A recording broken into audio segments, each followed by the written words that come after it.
Hello and welcome to another Convos and Chill Dirty Talk session. It's me, Dirty, your host, and my wife and co-host, she's a Phoenix. Hi guys. So we want to welcome you guys to the session. Today is going to be a very interesting one. It's regarding the musicians and how to manage your things on the social media, how to promote, and if you want to do things on your own.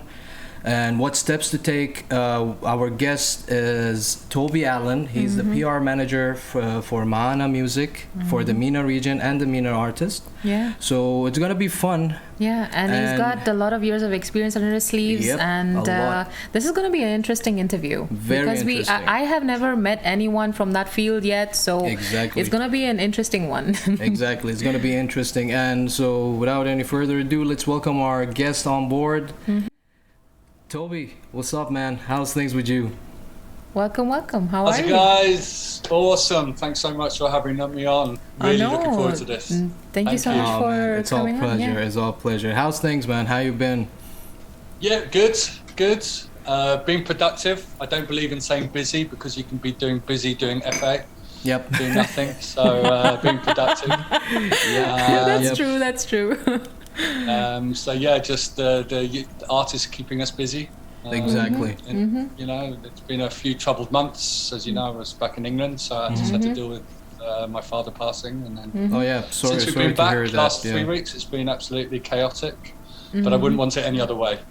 I mean, that's that's awesome. Yeah. And anyway, we gave you a tiny introduction before you join us. So why you don't go ahead and and just introduce yourself completely to the audience?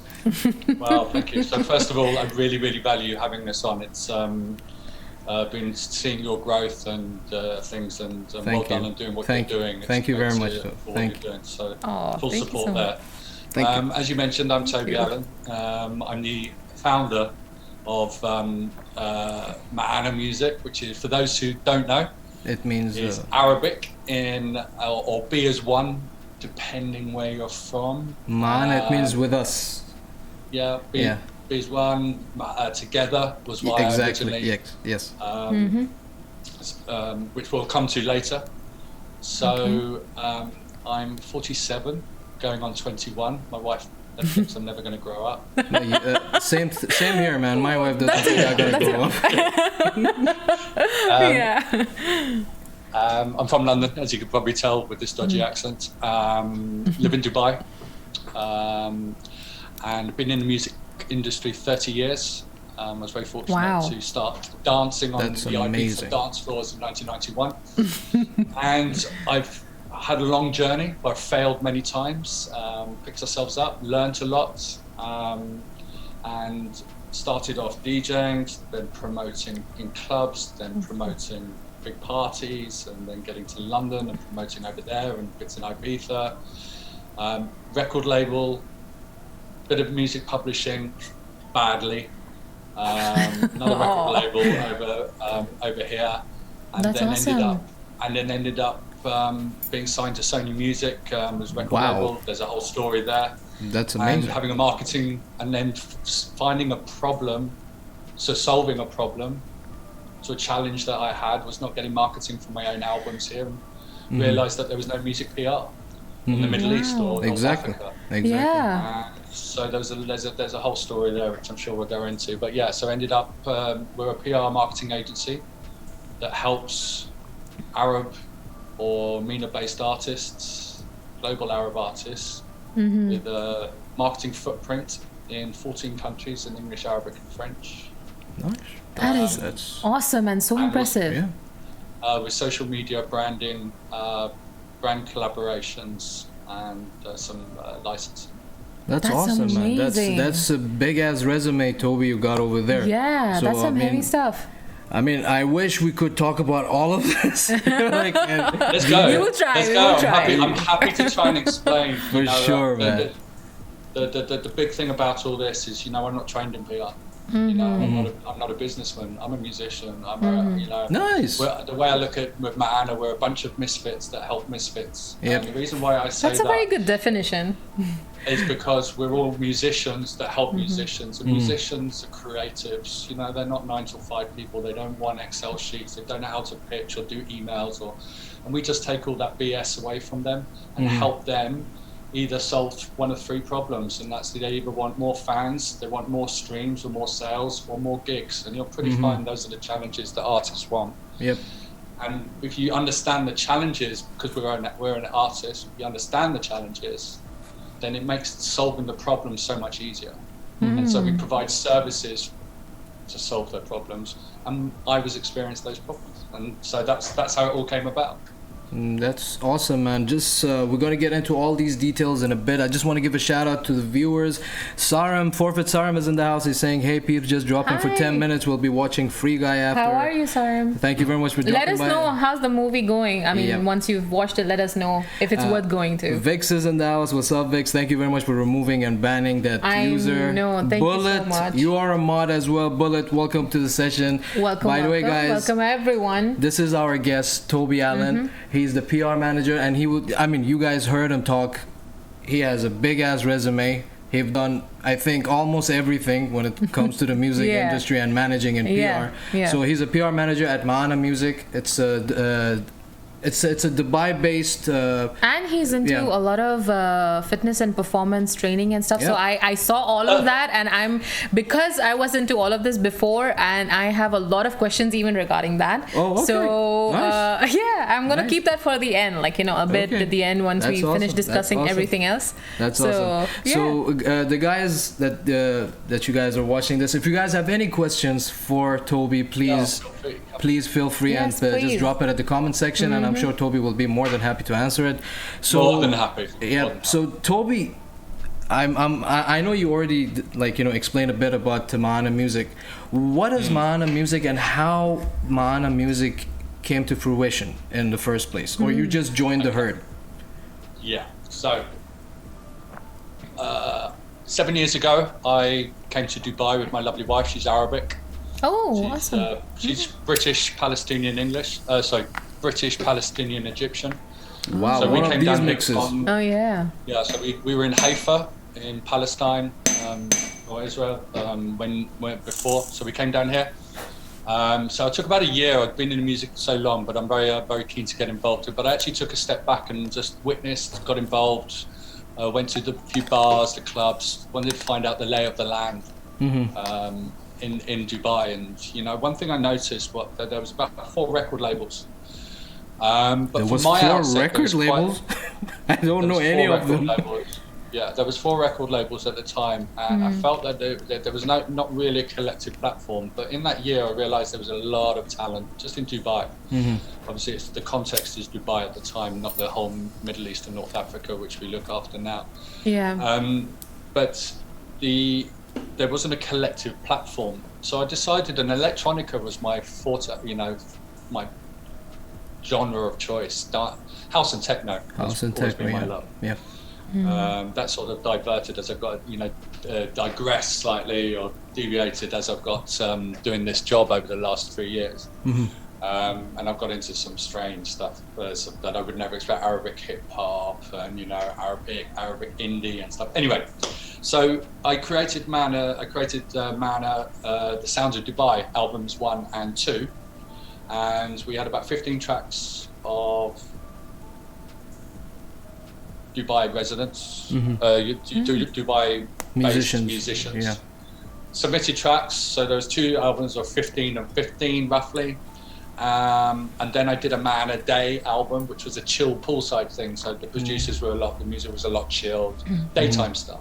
Like just lounge music. And I was very fortunate that I got talking to Mike Fairbairn, the CEO, general manager of Sony Music, and he offered us a deal, and he believed in what I was trying to do, was to provide a collective platform for unsigned artists in the Middle East, because of my experience of record labels, distribution, and which you would think it's quite simple now, but it's not everyone knows how to upload a track, release it, and then market it.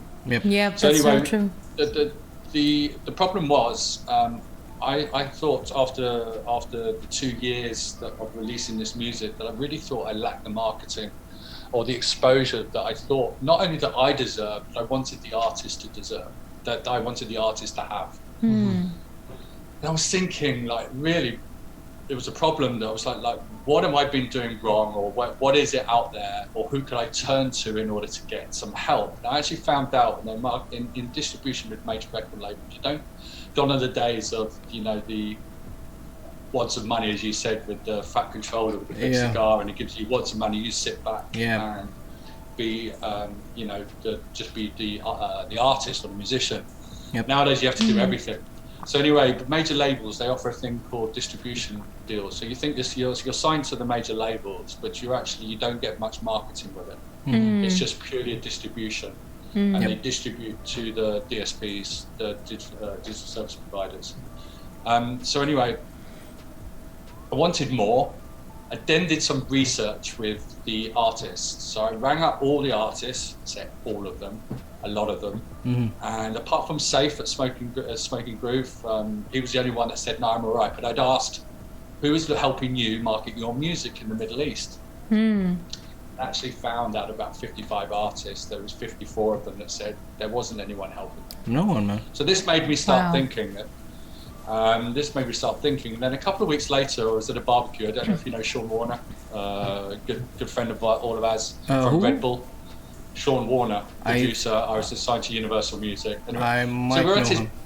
We were at his barbecue, and I met quite a few musicians there. There was one chap called Hadi. Yeah, Hadi, he's a great friend of mine. I love his he music. was on the show. Lovely, humble guy. So we were talking. Dope dude, man. I was telling him my plans. He goes, so you're doing some music PR. So you get to this stage where you're like, right, I'm being asked a direct question. I've had a beer in hand, and you're in this garden. It's like, do I say no or do I say yes? And it's like, at that moment, I went, yes, of course I do. Yeah, that's what I'm doing now. Take a challenge. Now, on that Sunday, and obviously those outside the region, that Sunday's our first day of the week, I'd never picked up a phone and filled out an Excel sheet of the Dubai-based journalists so quickly. So that week, I got about 30 names from Dubai alone, looked in the newspapers, did all the tricks, and which I can explain how you can do this all yourself. But built my mini media list of 30. Rang Hadi and said, "This is what I think I can do for you." The rest is history, and that was 2.5 years ago. And from then, we've now got a media list of 2,000 across the MENA region in English and Arabic, and also some Hindi. That's we've done awesome. campaigns with Danny Aridi in India. Wow. Congrats on that, man. That is awesome. We're now on we're on 97 artists. Beautiful, man. 18 months. So that's how MENA came to a long-winded way, but I think we've got time to speak long-winded. So. I mean, that goes to show what a blessing that is here, because speaking as a consumer of music and a listener, an avid listener of many types of genres, and there are so many artists and bands here that were existing, and I was never aware of them because of the PR and the methods of marketing that they were using.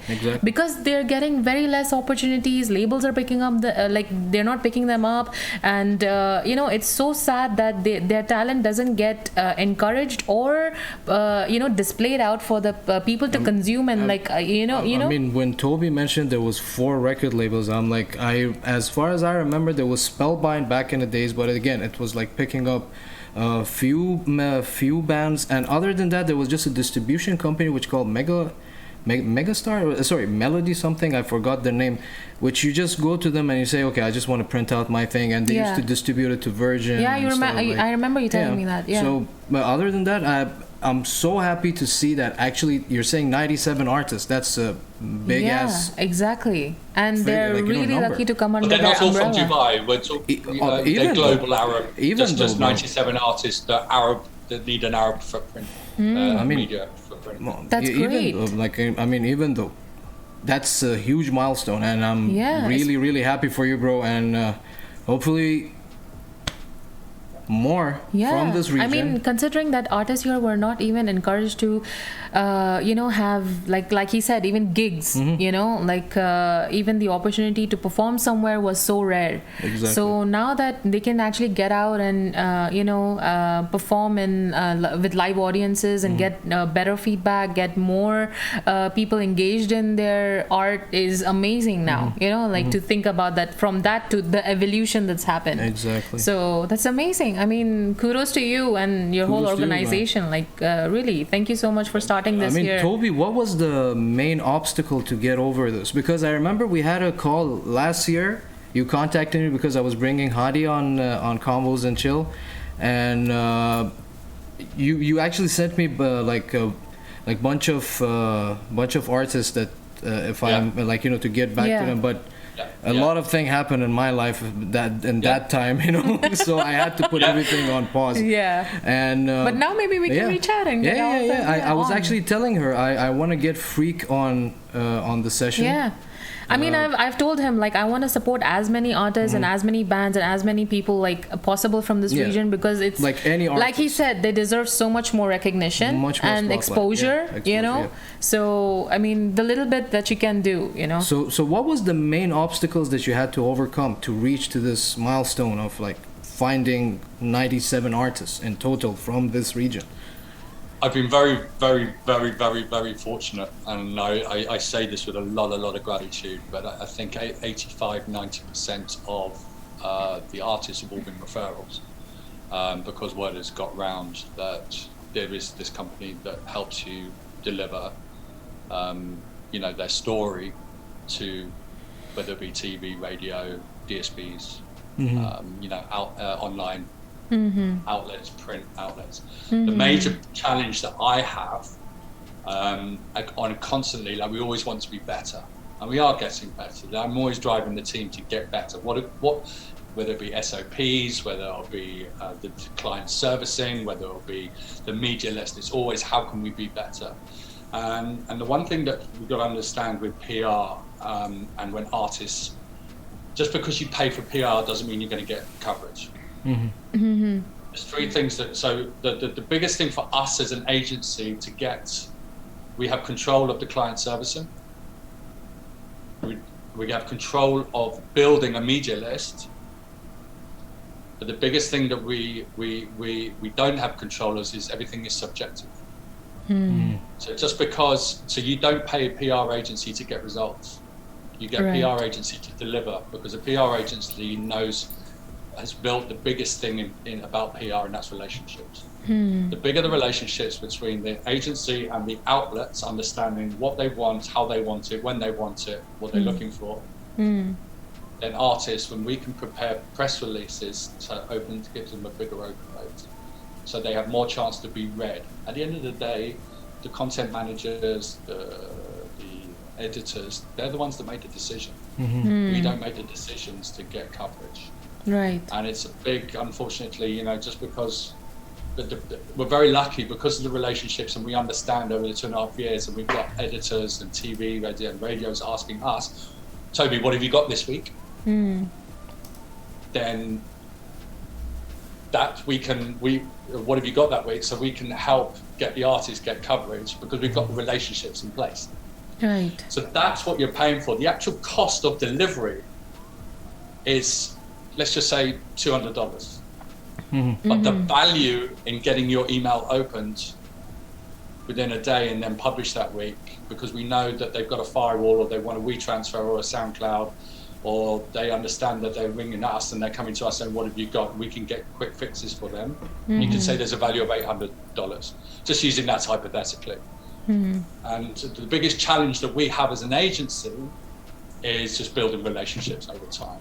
And then people just moving, and the cycle of journalists, and keeping a media list up to date. So that's an internal challenge.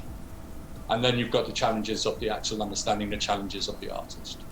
All right. I hope that makes sense. Dude, it makes a lot of sense, because you're just saying whatever mistakes that my band and me as an artist did. So these are very crucial things, as in you need to know your. But I mean, that's why I think most of these artists over here.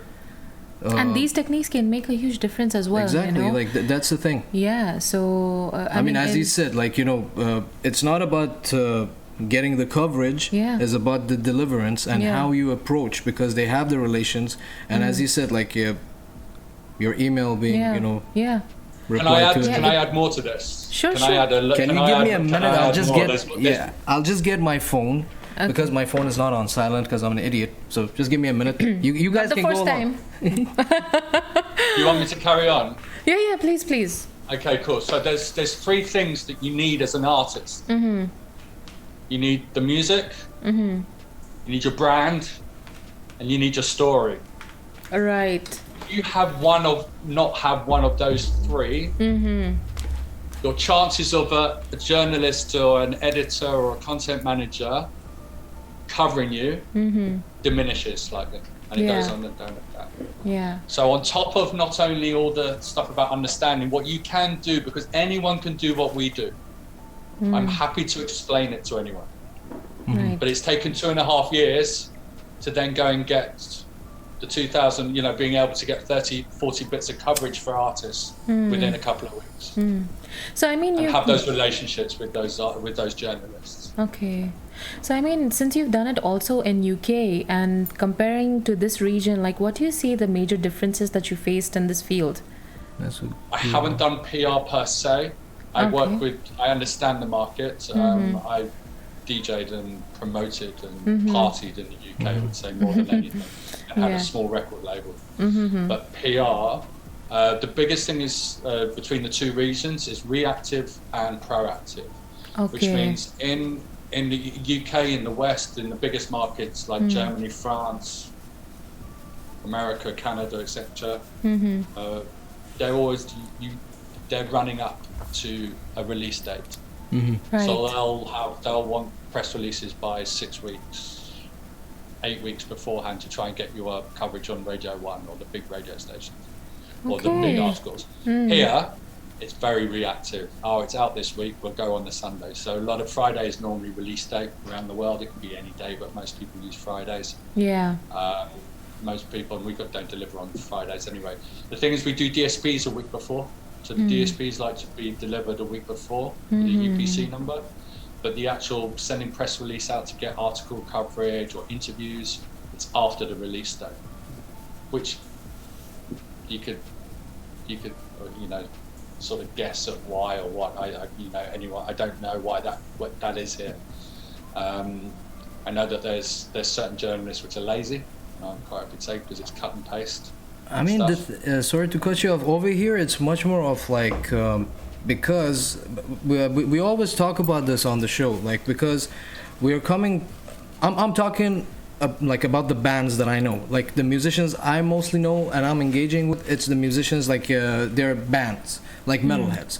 So for us, the main obstacle is that this whole metal or rock music, the genre, this type of music is, the whole definition or the concept is not established here.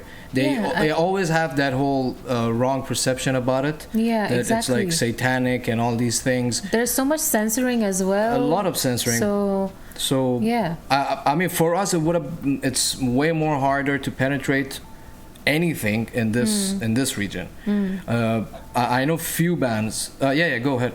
Go ahead, Tobie. I was just going to say, but if you look at, there's a couple of things I just wanted to mention there that you think. So let me just quickly rewind to the type of coverage from experience. Sure. So if anyone's listening, they will know, or future listening to this. There's an unwritten rule here, or unwritten way. The loophole. Just if you're Arabic, singing in Arabic, you've got the best coverage. Exactly. If you're Arabic, expat Arabic, so like the States or wherever, singing in English or Arabic, tier 2. Exactly. If you're singing in English and you're not an Arab, singing in English, very hard. So that's the first thing. The second thing I would like to say is, you might want to find it difficult to break into a market here But if there's no market, there's no need to worry about it, because there's plenty others, 196 different countries for you to go and penetrate. So naturally, heavy rock, however that sounds, and it's very subjective, the market to the culture and the average being here, average person, is not, heavy metal is not going, there's not going to be a scene, there's not a scene here. Exactly. So you wouldn't really want to do PR to the scene when there's nothing here anyway. Yeah. You might, you're trying to get coverage, but at the end of the day, why, if you think about it, this is what we say. So if you think about, you're trying to pitch Saeed at the National. All right. Who are his readers? I mean, it's not Saeed. The readers are not going to want to know about heavy metal. It's the end user that the editors and the journalists have to think about, on top of whether they like it or not, to cover this if there's a story. That's such a good point. It's not necessarily about you. It's also just like, if you want to try and do Gulf Daily News in Bahrain, how many Bahrainians like heavy metal? How many people on Nile FM listen to heavy metal? In Egypt, there's probably a bigger market in Egypt, probably, to be fair, because there's more people. Yep. Yeah. But if you think about Dubai in the Middle East, it's only 10 million people here. Now, how many people out of 10 million? 9 million expats. I think in the whole metal community, including the musicians and the organizer, were like 300 people. I mean, this makes so much sense to me, because I was not having any idea that there was even metal bands coming out of this region until 2019, when I started like having that kind of circle and followers, where I got exposed and got that algorithm change on Instagram gave me that kind of thing that, okay, in your region, according to your likes, I got to know. Before that, I've been living here for decades here in Dubai. I never knew that there was this kind of music there, even though I've been a metalhead since I was a teenager. I never knew. So that's the thing, like that makes so much sense, that the demographics and how much role it plays in a region to attract your music to, However, you could still get coverage if there's a story and then you're releasing music.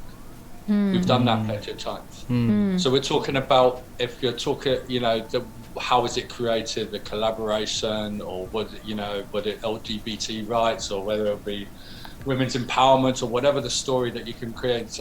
We've created stories, which is more important, right? Because the music is subjective. Yeah. So you create a story that's worthy of someone opening up and possibly publishing, and then they're from this new band. What is it special? What's the story about? And being an Arab, you could still get coverage. Exactly. Because it's the story, not necessarily about you're making a heavy metal band. We've done heavy metal bands with Wall of Sound. So it does work. It's very limited. But what I would suggest to anyone, that just know your end market, and this comes down to you as a band and various things which we can get into about building foundations before you're looking for PR, and really understanding where your audience and the message and the brand that you want to give out to that. So with heavy metal, you need to be tapping into Europe, States, Yep. UK. Yeah, that's actually very true. I mean, sorry to cut you off, Tobie, because Spotify gives you that whole your yearly analysis. Like the The whole audience, multiply for insights. Yeah. So for my insights, band, exactly. it was, we got most of our fans from, you won't believe it, from Japan and Russia. And go ahead. No, I was going to say, I was thinking when I was saying Europe, I was going to add in China, because just with numbers and things. But yeah, it doesn't surprise me when you said Japan. Yeah, I mean Japan. It was Japan, Russia, and all the Southern American countries, like I mean, Brazil, then Argentina. you should target them more. I mean, that's the thing. Okay, as a musician, I would never know these tactics as like Tobie knows. I mean, Tobie, I'm sure like you've been into gigs in and out. You've been DJing since, like you said, you were in Ibiza. So obviously you have more on your table to contact, other than us, that we've been only exposed to the tiny scene that we already have, which is again, it's not a scene as you said, but it's kind of like we cornered ourselves since day one. I'm talking personally here. We cornered ourselves in that little circle. Yeah. And we didn't look out. We thought we can break out and, become that, that holy shit good band, but it didn't work out. So hearing these points and these tactics and these strategies, although it might cost you a bit, but you're getting the help of a specialist, like a professional in this whole in this whole topic, is just, it opens my mind. I was already thinking of not focusing here, but this is giving me more motive. There's certain things that you can do. There's definitely certain things you do. The first thing I would do is just find your audience. Where's your audience? Social media is a great one. Where's the biggest Facebook groups, Instagram groups? Just where are they? Are they in Japan? And then start being present in that, and then finding out who are those bands. Look at the gig guides. Tap up the bands on the gig guides. Look at Time Out Japan. I'm just talking off the top of my head here. Go online and Time Out Gig Guide in Japan. See the bands. This is graft, and then you start reaching out to them, and then you start doing collabs, and then look at Holophonic when they went to Thailand. It was just big. Just from hustling, communicating, being human, and conversation, and that's how it all started. And you can and then you got your social media stuff, your 3-2-1 models in social media, to start being present in these groups, and then commenting and finding like audiences. You find a band and their fans, and then go and follow the fans, and then talk with the band and go, oh, by the way, we make this music. Do you like it? You do that after time. Never ask for something straight away. But this is just like building fan bases. And this is where it comes down to, do you want to sit at Netflix for 30 minutes in the evening, or do you want to go on social media and start, building fan bases? And this is something, these are things that you can do. So, and any artist can do this. Totally. And I'm happy to share these ideas with you guys. We will get back to that, but I just want to give a big shout out to Nox, our good friend, that he rated the channel. Thank you very much for the raid, Nox. It means the world. Thank you. Nox, welcome to the session. This is Tobie Allen, our guest. He's a PR manager in MENA Music in Dubai, and he manages artists from this region.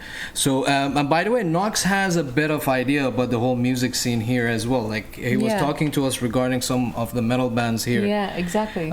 So again, Nox, thank you very much for the raid. Thank you so much, and also thank you for our followers. We have Y Gaming Play and Dipsy. Oh yeah. There was another one underneath, Eddie Theo something. Eddie Theo Taco.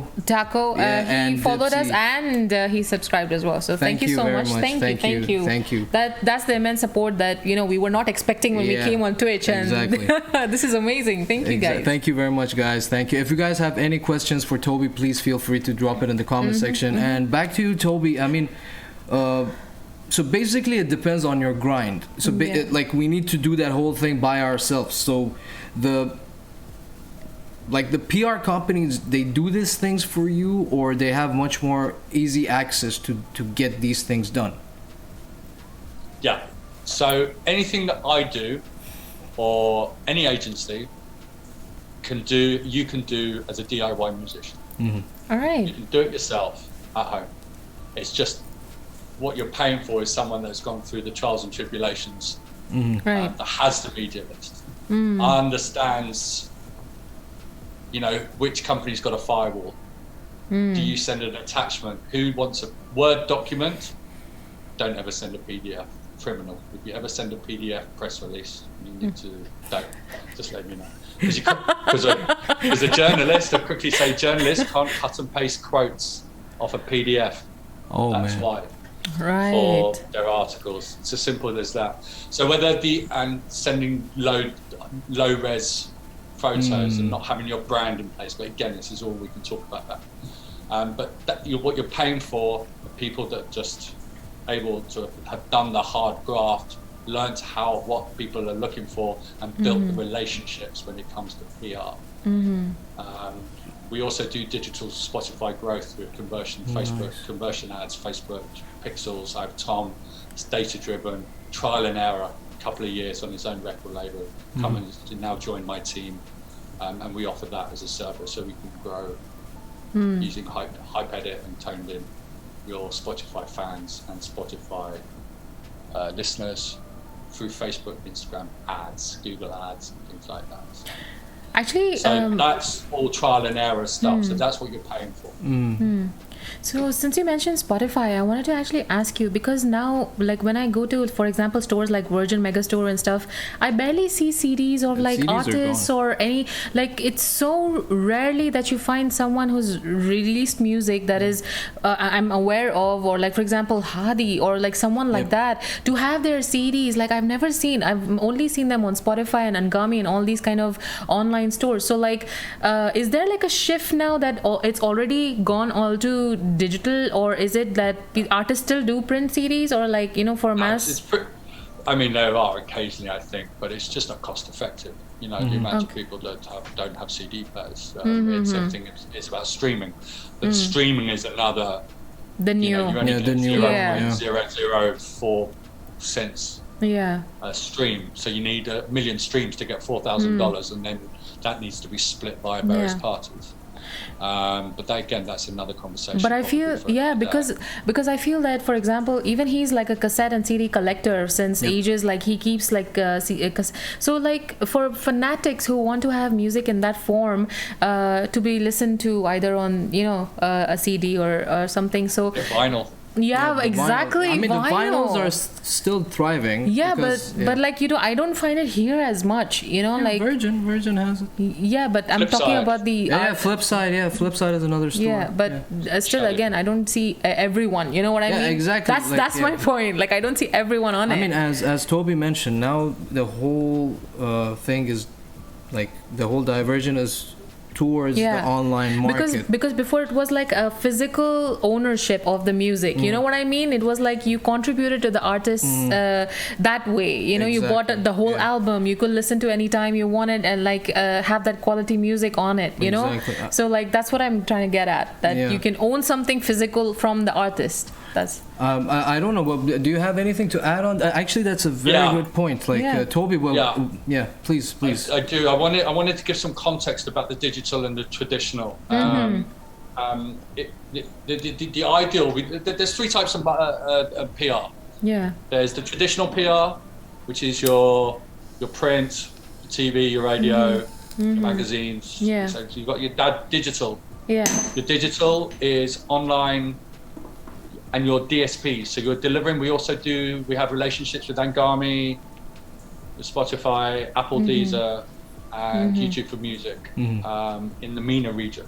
Right. And again, that's a relationship type of thing. So we were very lucky that we do get playlisting for artists on those. That's some great, more than others. You know, that's great.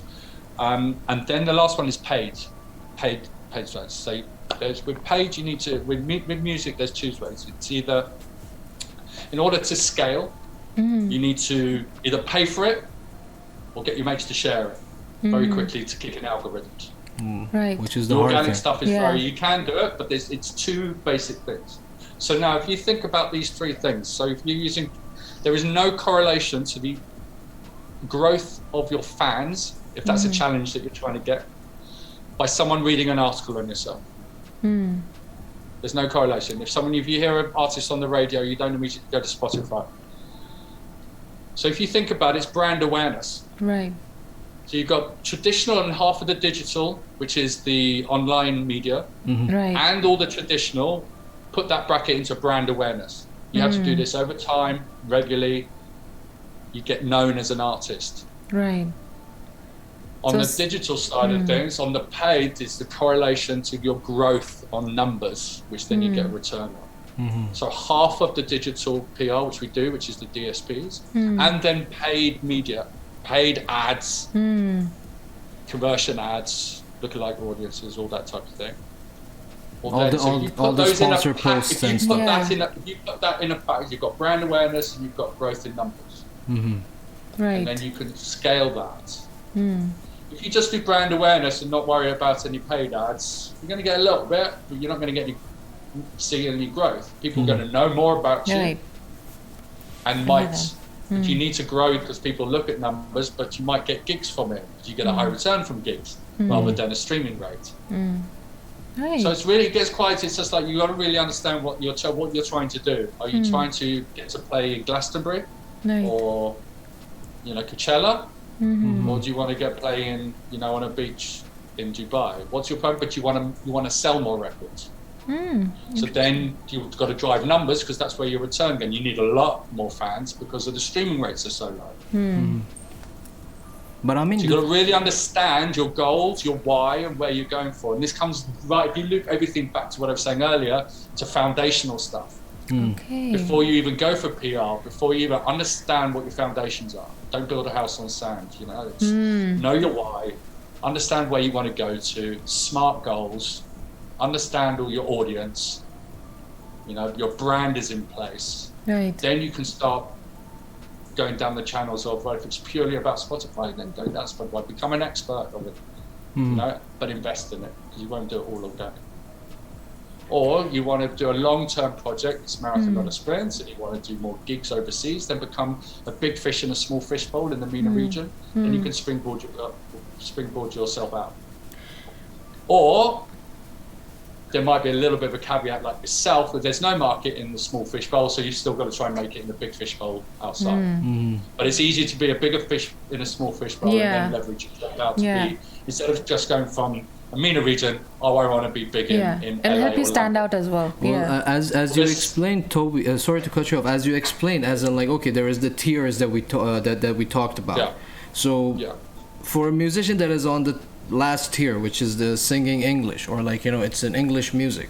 I mean, regardless the genre. And your English. Your English. So in that category, like, what are we looking at? Like, okay, you're just for me, it just comes down that you're in a wrong place in a wrong time, because there's no way out of it. You get a little bit of English coverage, but you need to be looking at your home country or country where building up in England or States or wherever outside the region, it's harder to get coverage. Again, Nick, if you think about it, if predominantly the audience is of Arabic nature, I mean, our media list is 70-30 in an Arabic favour, which is representative of the type of people. We speak English in Dubai, but most of it ain't Arabic. Exactly. If you're singing in English and you're an Englishman, and you're sitting in a cafe and you're from Oman or Bahrain or Egypt, do you want to know about this artist who is an Englishman in the Middle East? So you're more likely to go for, an NCR jam or something, aren't you? Yeah. That's actually, do you see what's happening? Yeah, I mean, that makes a lot of sense. It makes a lot of sense. Yeah, it makes. I mean, I want to actually ask you about like pre-COVID and post-COVID. What do you think is the techniques that the artists had to change, or you had to change for them, so that it would be different? Especially basically techniques to tackle the market. Like, how do you go out? Like, what did you have to change? Like all the new strategies that you guys had to make for post-COVID. I think it wasn't down to me, MENA. We didn't have to change because we're still delivering. I think it was the education of artists, and the artists who, unfortunately, and I'm not, this is not everyone, but you just see both sides of the coin here. And I'll be honest, is that there are some still complaining about why they're not got any gigs, but they didn't pivot or they didn't leverage anything else or a skill. In many ways, I mentioned this before we went on air. There are many ways that artists, whatever could have. You started Twitch. You could sell lessons online, or you could do. There's various things. And again, there's a conversation that one can do. And I think the ones that stood up and went, okay, I'm going to do something about it, was the ones that were all the clients that came to us and go, it might be COVID, we might not be gigging, but this is where I'm going to increase my brand awareness. This is where I'm going to knuckle down and make music. Right. Because you've got to think, there's 60,000 tracks released a day on Spotify. Wow. How do you stand out? That's a very good point. How do you stand out? I mean, as far as I know, is like to pay someone to join their playlist because it's being played a lot. I mean, it's one of the. I mean, you understand where I'm going with this. You know, I've known artists that they actually pay to the person who made the playlist. For example, let's say 80s rock. And that person that I know is playing 80s rock, so he paid like, you know, X amount of money to put his song in that playlist so he can get coverage or like, you know, get exposure. Yeah. So is that one of I mean, you can do that for a lot less with Submit Hub, as we know, or you can go to sites like Micro, who are all the playlists. You pay $10 a month, and there's you know, there's hundreds of playlists that you can pitch. And I've got email pitches that work, which will come out soon in various educational bundles for free. That's awesome. That is so awesome. It's just about what's the right type of pitch to a playlist and how to find them.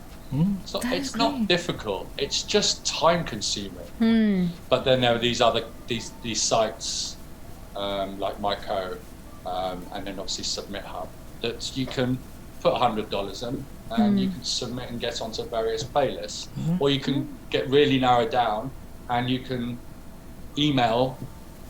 Because on Spotify, it shows you the email. A lot of them say submit your track. It's just you have to sit with a cup of coffee and go through all the playlists. Yeah.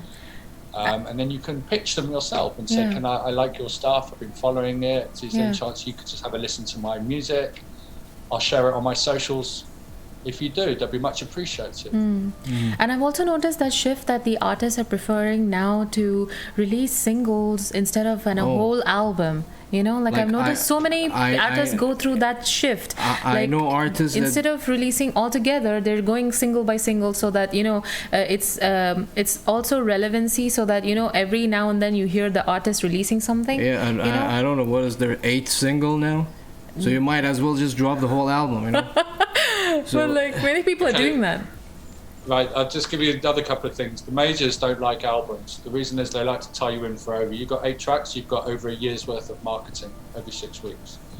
If you drop an album, 4 weeks later, the album's lost in 60,000 tracks a day. You've got to be really different and have a big name for an album to stick around. So what they do a lot of the time is called waterfalling. So what we do is with the albums, we'll do 3 tracks and then an album, and then maybe some remixes afterwards. And then you've got a 6-month campaign. So you've got an album of 8 or 6, 7 or 8. So you waterfall every month or every 6 weeks. Say it's going to be released in August. You'll release the first one in January, second one in March. And waterfalling means you promote number 1 in January. In March, you'll do track 1 and 2. So you revisit 1. And then a couple of months later, you'll do 1, 2 and 3. Then you do the album, and then if you want to go and be clever, you get some remixes or partnerships, or do an instrumentals or acoustic, and just that you've got over a year's worth. But the thing is, the majors don't like big albums unless you're a big star. The reason why you do singles is because you've got a longer marketing period to go. That is so clever. But is that applicable for any artist, or you need to at least have like a small number of following, as in like not small, as in like medium range? I mean, again, it's subjective. I can't tell you what's going to drop and be viral, so what I say will probably be completely wrong. But if you're trying to make it and you need to grow, if you think about all the social media that goes along with PR that you do yourself, even if you don't invest in getting someone to do it, you've got it. You start with no fans. Right. Exactly. You've got more content to build and more. Got more content to engage with those fans and build that fan base up over time. You spend all your energies, you spend emotional time. You know what, musicians are up till 4 o'clock in the morning on Logic or Ableton or Fruity Loops or Pro Tools. Then they've got to go to work at 8 o'clock. Some of them smoke, some of them drink. You know, they put so much time. They're emotional creatures, artists, because that's why they're creatives. You drop an album, you get bugger all. It's a hard whack. It's a hard thing to go through. So what you can do is you've got singles, you can A and B test things. What's working, what's not working, what style of music, more behind the scenes, videos, more time creating content and this journey and the story by doing singles. In my opinion, I might be big label manager might tell me different, but that's just my perception, my perception of it, or my outtake on it. I mean, whenever Tobie talks, I just realize what mistakes I've done as a musician. It's just like, I wish I. But you're trying, mate. You're trying more than some people. That's what you've got to look always be positive. At least you've not given up. I mean, he mentioned the whole album drop becomes a flop. Yeah. Dude, it happened to my band. It was success for like, let's say, a couple of hours. After that, I was like, meh. Yeah. We released one single, then we dropped the whole album. So, and the thing is, like, take it down, re-release it with a better plan. Dude, it's like 6 years old. Remaster it, you'll be fine. That's a good point. And guess what? We recorded it with Hadi as well. Hadi was the one. Yeah. The music is timeless. It doesn't matter if it was. I mean, that is so true. I mean that's why for the new strategy we were planning to release a single, which is gonna come in like a couple of months, and we have a video in hand. So, how this strategy is, in your opinion, is it a good first baby step, you can say, to at least get our shit together? Yeah, I mean, I think strategies are very. There's so many, and it's like, what is strategy? Get your ducks in a row, as you say. Get your shit in order. All right. Be the best that you can be, and be ready to then share that message with whether it's PR outlets, whether it's to your fans. And I think being communicative and engaged with your fans is really, really important. Yeah. If you get articles, leverage it on social media. There's various things that I can talk about. Artists not fulfilling their roles, they want PR, but I keep going back to this foundational stuff. It's so important. Yeah. Like photos, EPKs. Yeah, EPKs. Yeah. Got brand links between all the social. Everything with the links. The 3 types of bios. One for social, one for press, one for an EPK. They're all different links. High-res images, 300 DPI. Because if they're going to be expanded, they don't want to be blurry. Landscape, a portrait. Doing better off action, not you looking like, posy ones.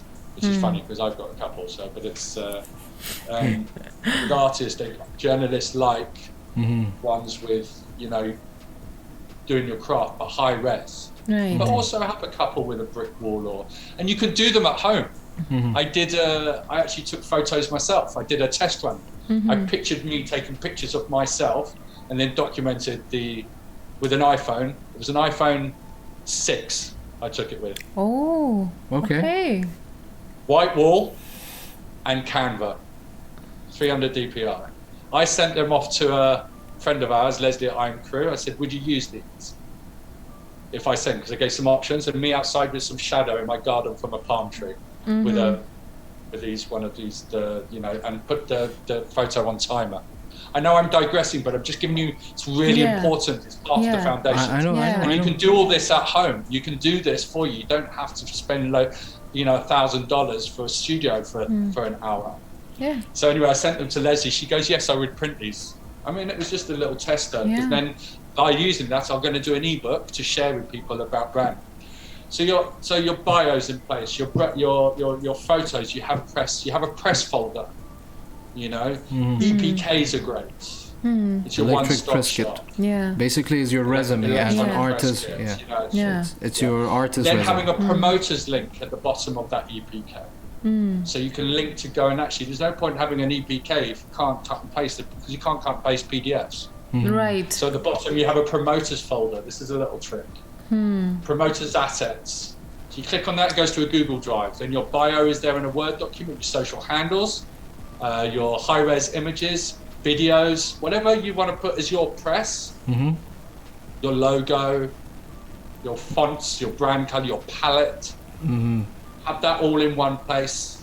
ready for. So when you send it off for a gig or record label, this is my EBK. This is my one-stop shop. This is all about me in a snapshot. I mean, these you. are amazing tips for like organizing, you know, all your information in a way where it's so accessible that the person is not having as much trouble, and like, you know, that back and forth is not happening. There's no delays, there's no inconvenience. So Exactly. I think that these are great tips for organizing it in a better manner. Yeah, go ahead, Tobie. The job. Sorry, I didn't mean to interrupt. No, that's okay. Fine, man. The job of the PR agency is to make the job of the journalist to say yes as easy as possible. Yeah. If you give any slight delay, like if they have a deadline and you've got no photos, or they're rubbish and they're not high res, they're at 72 DPI or whatever it is, low res, and they're a screenshot of something from 6 years ago of a grainy bar while you're on holiday in Bali. And a journalist is just going to go, and a journalist is going to literally go, I need this now. You've lost possibly 1 million viewers on a thing. Wow. And you can then there's the repercussions of losing press, because you can then leverage it, and you've got content snippets of your press for another month. Wow. So make the job of pitching short, sharp, sweet, to the point, honest. Don't use superlatives, because everyone sees through BS.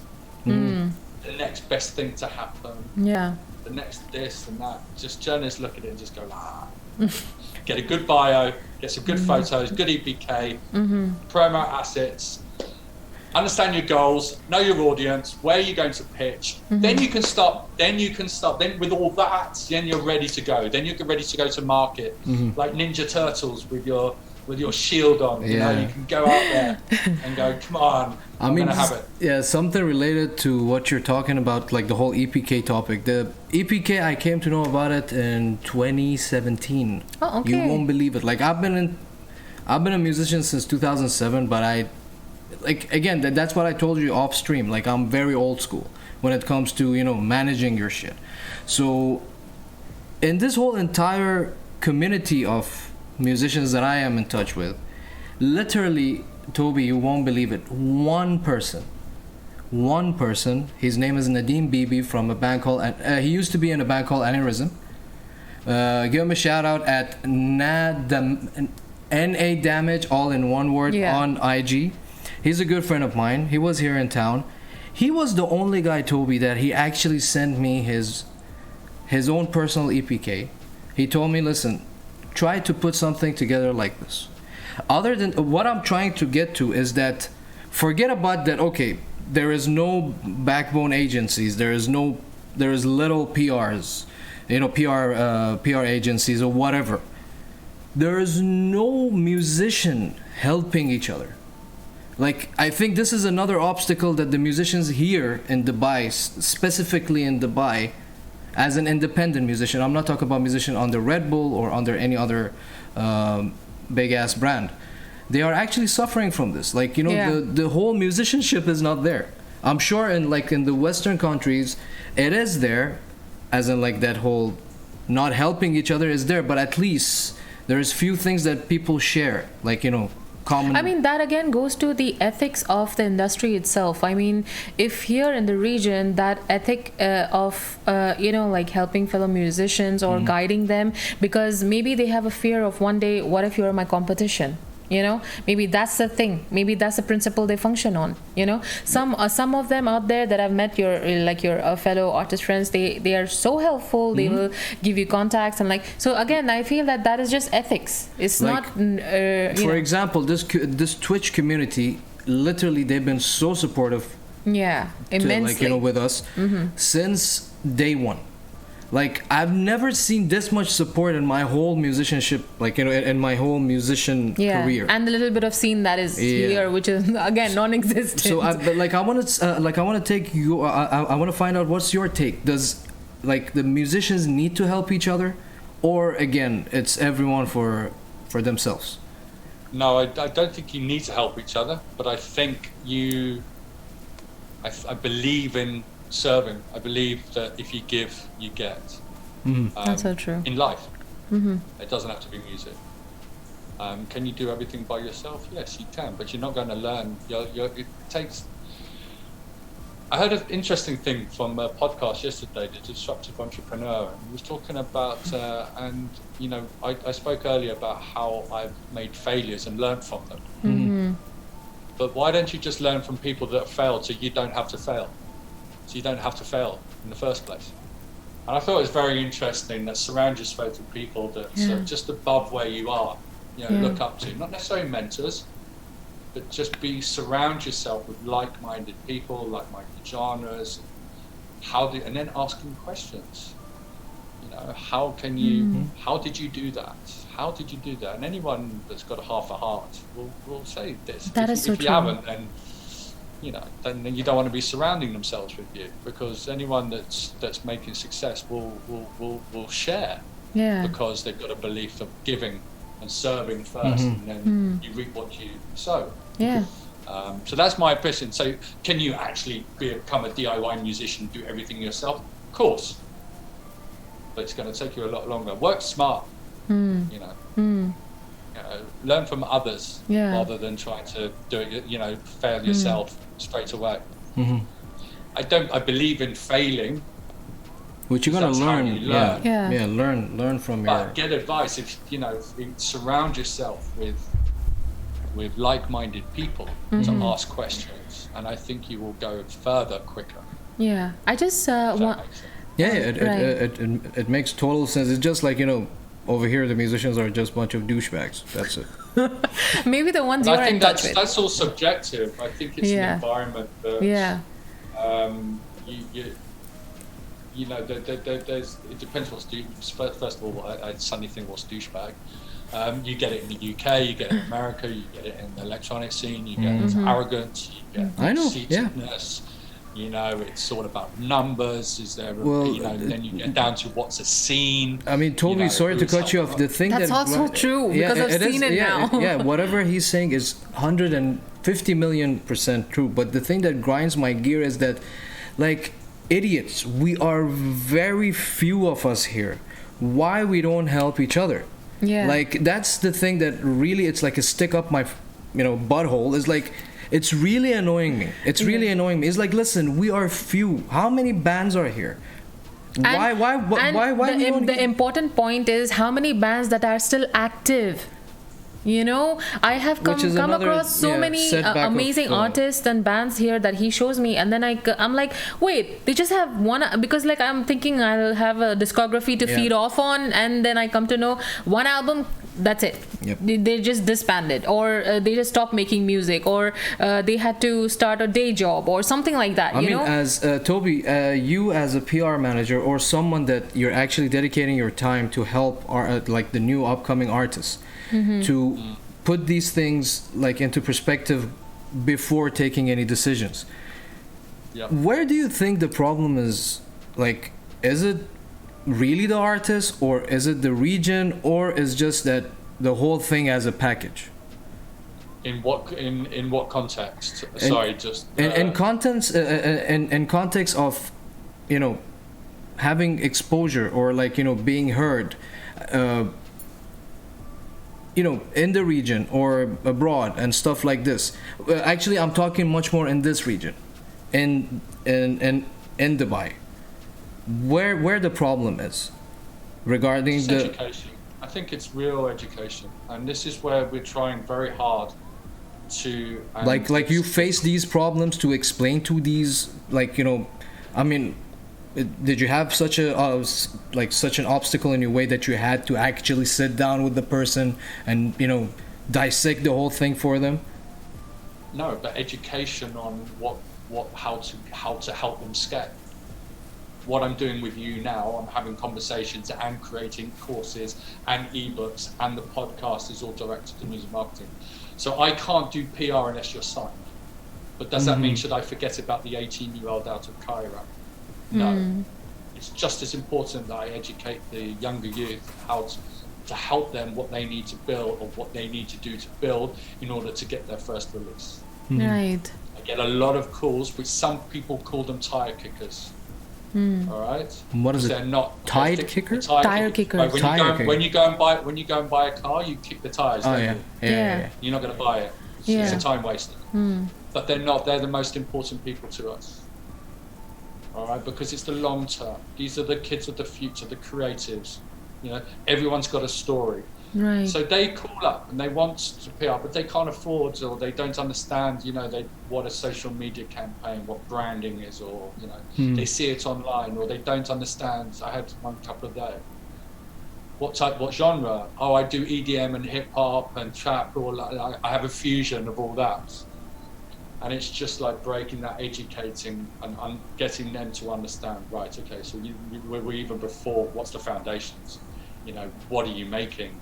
Why are you different? How are you going to stand out?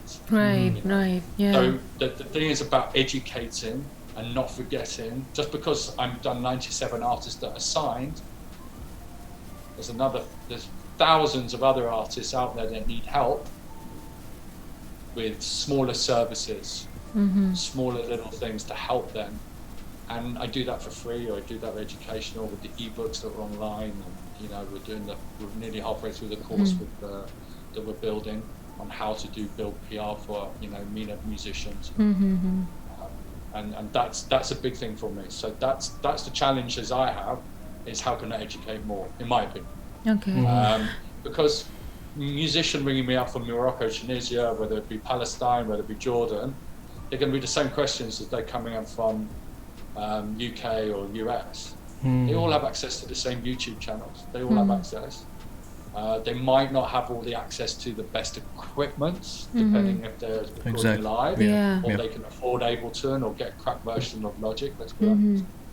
You know, how well do they know that? That I couldn't tell you. But, wow, you actually, wow, you know people that they don't even know how to use these things. Okay, this is. So, take it for granted, you know, Ableton. Yeah, now I understand what you meant, like fully what you meant by educating. You know, because there are some artists that are not born either in that digital era, or they're not aware. Maybe they don't have the resources to, you know, tap into all of these, like, you know, online digital platforms where they can release it and, like, you know, have their music heard everywhere else.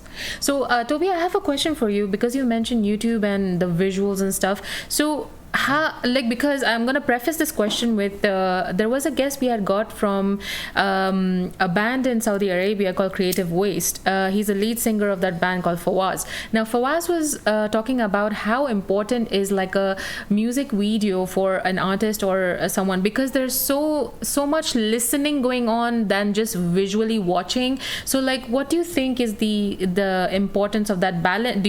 Should there be a balance, or there should be at least like step by step, that first you release the audio, then the video, or like how do you think that a person should go about that?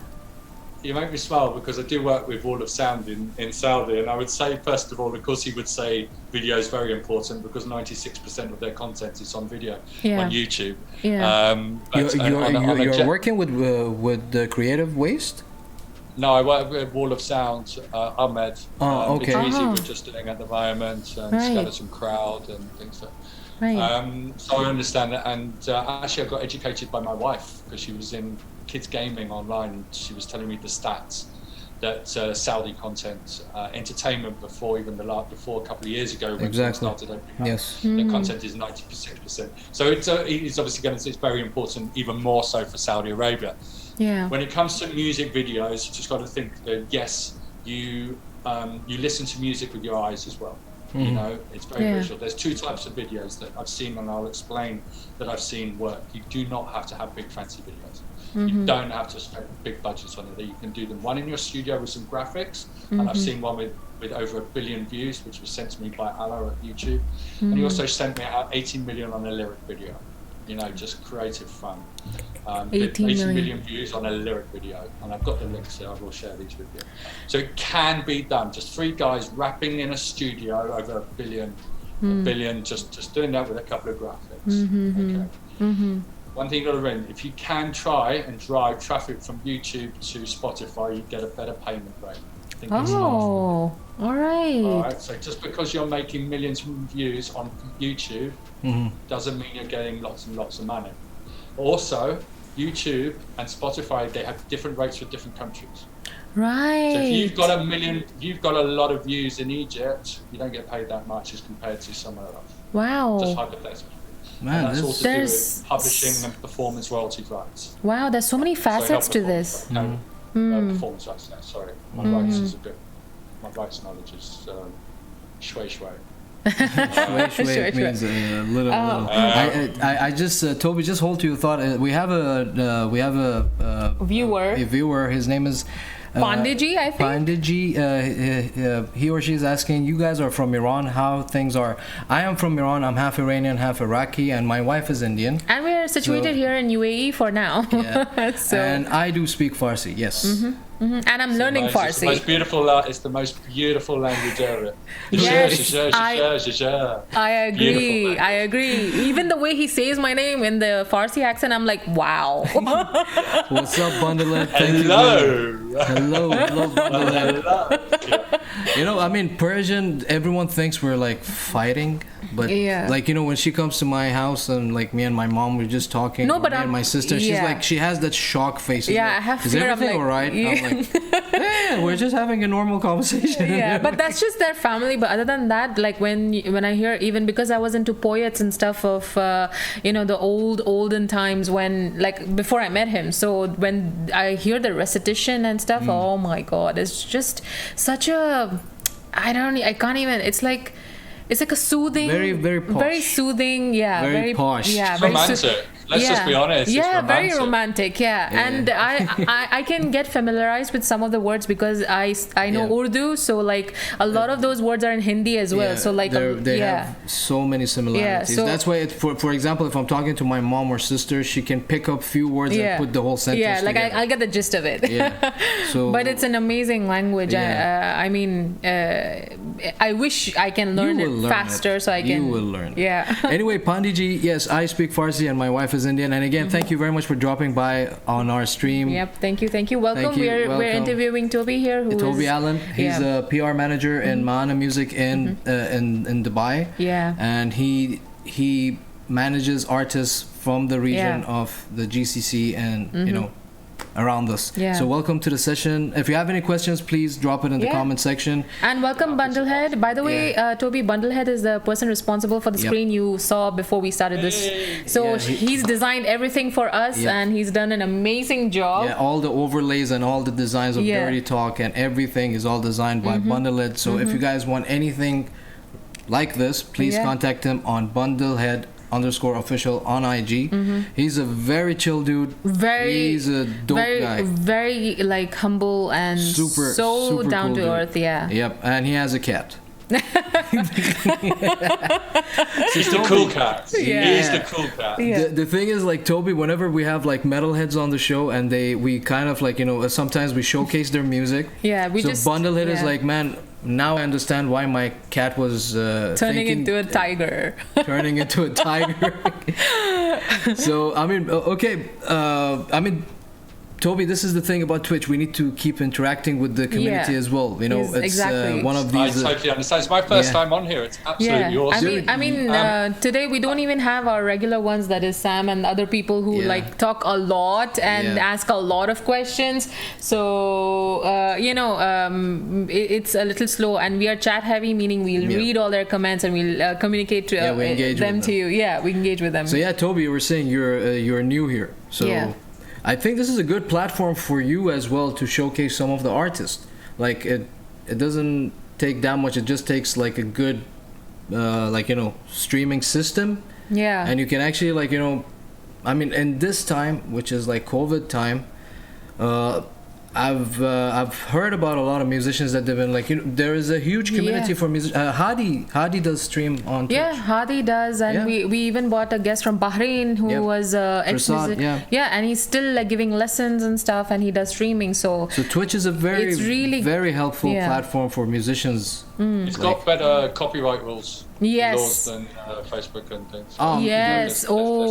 Less strike downs. We had to go through like 4 different types of steps and forms, and just so much contract details, and basically like trying to protect the artist and the platform itself. And they were so like, there were so many legal terms that I had to Google. We were basically like we reached to a point. She's like, listen. We should not fuck up. Yeah, that's why we are so particular to follow the rules, because it's so easy, like to mess with Twitch, and they've made the rules in such a way that no one can mess around. Yeah, it's very. I mean, the security level is super high. But I guess it's also a very engaging platform. It's one of the places I've seen that you can literally get viewers and people from anywhere in the world. Exactly. So, I mean, Tobie, you were mentioning Facebook, man. My algorithm on Facebook, it was so bad. Once, I mean, take it this way, like another friend of mine, he's a streamer as well. His name is DJ Zax. He's actually streaming right now. He does game streaming. He told me, like, listen, 10 viewers on Facebook is equal to 1 viewer on Twitch. Yeah, and keep them coming back to you. It's like, and talk about the devil. Of we were just talking about the guy. He just raided the channel. Hi DJ, What's are up, you? DJ? Thank you for everyone. the raid. How's everything? Thank you so much, DJ, for the raid. We were just talking about you. We were just mentioning to Tobie. Welcome to the session. Hi, this everyone. is our guest, Tobie Allen. He's the PR manager of MENA Music in Dubai. He manages artists from this region. So welcome to the session, DJ. How was your stream, man? Tell us in the comments section. Literally, as they say in Arabic, like you have a long life. Yeah, long life. Umar Tuwil. So sorry, Tobie, once in a while we need to do this with the community. But back to you, man. I have one question for Tobie. So Tobie, in all your career and your lifetime trying to promote, which is the most interesting artist that you came across that you were damn, this was a good find? Yeah. Most interesting would definitely be Bashar Murad. Okay. Very much from here, or I think Lebanon. Palestinian. Palestinian. Oh, okay. Firm supporter of LGBT rights, which you can imagine talking. He has a voice, an educated voice. He has a great pop brand. Believes in what he says, what he believes in. And I'm just being a little bit obviously because you told me about, but he believes obviously his brand. He talks about his challenges of being in Palestine. That's just his choice. But also one thing I learned from it, and obviously with his brand of being very LGBT supportive in the Arab world, is don't ever presume that things won't work. Yes. Because we got coverage in Saudi, we got coverage in Kuwait, so the most places where you would not think that type of artist that type of messaging would get coverage. That's right. It's the biggest thing I learned about. Just because I might think something, it's not my place to think that. So it was the most. It was a great experience. He was our most successful artist, getting the most amount of PR for him. We crossed the whole region and outside, and some in Europe.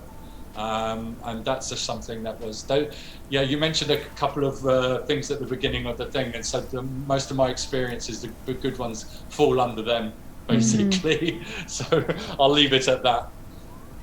I mean, that's great. As in, he worked with your promotion, and he was signed with Spec from Pop Arabia. So as for his song Mascara. And they came to us and we helped him spread that story and his music video across the region. Well, I have a question from DJ. He's asking, will you manage Twitch streamers too? I would love to. If you've got a story and you're as weird and wacky as I am, then I'm all game. That weird and wacky is how you define all streamers here. Yeah. You should join us on the Thursday. Yeah, to be fair, anything that we do PR, we're also doing some CEO stuff in the entertainment industry. So we're doing stuff, we're doing press releases this week on NFTs. We've got audio swim, blockchain. We're doing Dan Bolton Agency. So there's also Albert Carter. So we're definitely doing individuals. And people leading in their fields. That's It just awesome. takes a little bit more hard work. It's obviously it's called proactive PR rather than, again, reactive PR. So reactive PR is, just to quickly give you another caveat, is like a record is out, it's a press release, or you're selling a butter or a car, or for us it's an album. It's one press release, we send it out, it's reactive to that one press release. When you come into the good question, like, do we do streamers or people, CEOs, leadership, businesses? You've got to create stuff every month. It's a long term, it's over 6 months. It's called very much more proactive. You're talking about op-eds. We write articles and pitch them to Entrepreneur or your trade magazines or the gaming magazines. We'll find stories, one story for 1 month for one territory, for 1 month, and then the next month we'll look at another angle and pitch that story to other outlets in different countries. So yes, we do it, to answer that question. Sorry, it was a little bit long-winded. No, it's fine. Because you said if you're wacky and stuff, Zach is saying, I wear a wig and I sing on my streams.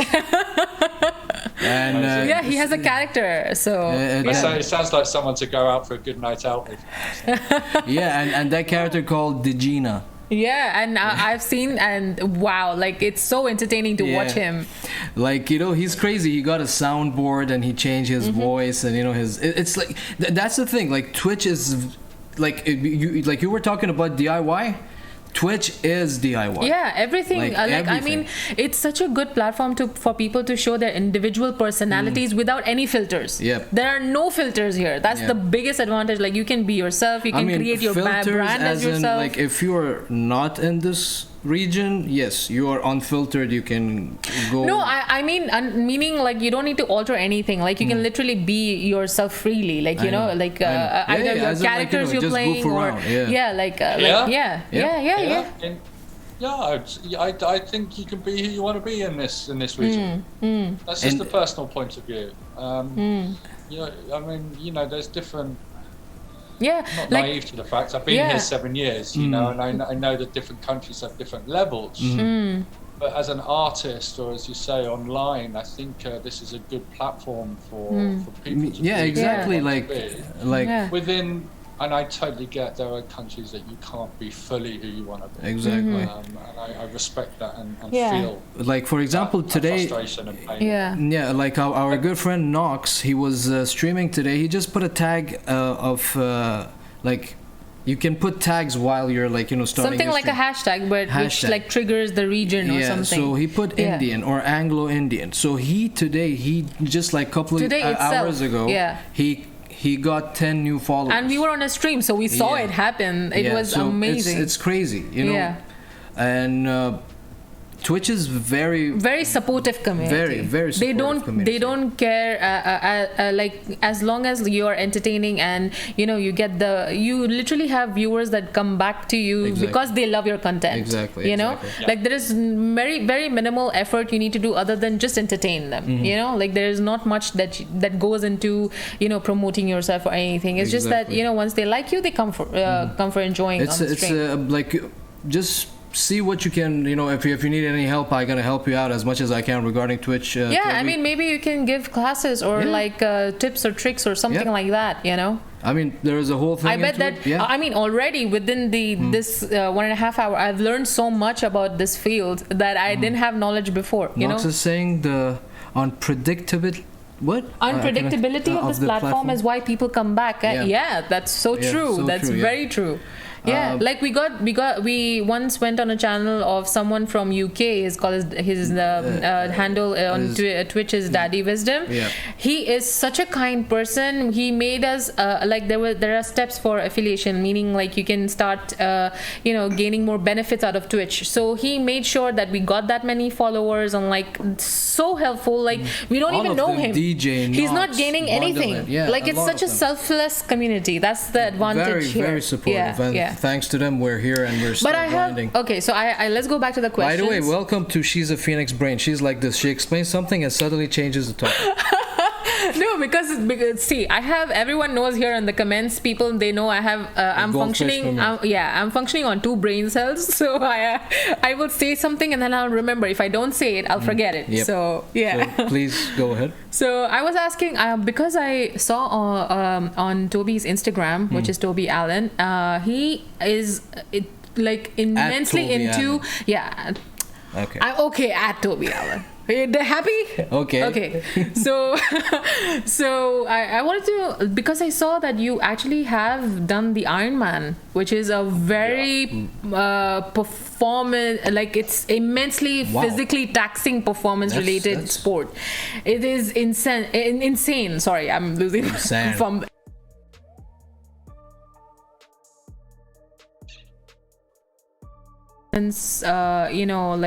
Taxing kind of, like, just in all of these, and also your coaching as well. Like, how did you get into all of this? Yeah, good question. Let's just say I'm 47 now. At the age of 39, I decided that my partying should stop. All right. And I had a few years to make up for it. Did 25 years of partying in the music industry. Got caught up in that a little bit too much, and then in the last 7 years, you're very right, I coach at the ICC, so I do high performance. I've done my masters in in performance coaching, which I finished last year. That is impressive. And then I train for triathlons, and I just happen to like the longer ones because they're just a little bit more challenging. What am I doing with my life?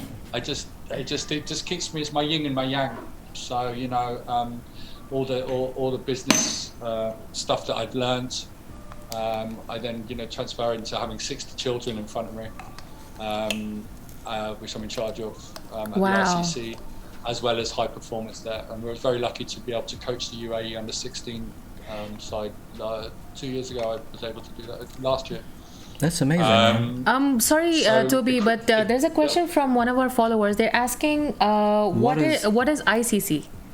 The International Cricket Council.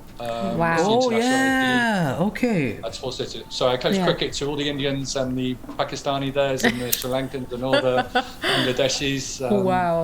Yeah, no, I coach cricket, high performance cricket at the ICC. That is amazing. What is a high performance cricket? It's just that international level, I can coach up to international level. Okay. Wow. Okay. Sorry, but by the way, I have zero knowledge about cricket. I just know it takes 2 days till you finish the game. and it's a religion for Indians. Yes. So I am an Indian myself. Why the hell you don't know this ICC? Well, because I'm not too much into cricket. Yeah, she does. I grew up on football because my grandfather, my dad, everyone is into football. So I never got into cricket. So For our American viewers, soccer. Yeah, it was for soccer. Football. Yeah, football. Man, that's a dude. What the hell are you doing here? Dude, your resume is not meant for here. I that's a very good question. How come? What made you land up here in Dubai? Like what? And is keeping you here? His wife. My wife. Okay. I got offered a job. She, as I say, she speaks fluent Arabic. She's a British, but she's Egyptian Palestinian. Wow. So that's why we're here. And also, I love the culture. I love the peacefulness of it. I love the fact that it's crime-free. I like the fact that people let you get on with it. You get treated respect, you get respect back. From where I'm from, it's a different experience. Right. That's a personal choice. I just happen to prefer it being here. I bet that you had to. I bet that you had to adjust to the heat compared to UK because I've been to UK. UK is cold, and then here it's like extreme opposite. But I think he likes it here. Do you love the sun here, or? I love it. Here we go. There you go. Bundlet is saying ICC headquarters is in sport. He's saying ICC is also International Criminal Court. He's saying ICC headquarters is in Sports City, by the way. I did not know that. Yeah. Oh, it's that stadium. Yeah, probably. Didn't know. That's the stadium, the ICC headquarters, and then you got the ICC Academy. Wow, man. Wow. You yourself play cricket? As in, like, you've been in teams? I've never played cricket. You've never played cricket? Never played cricket.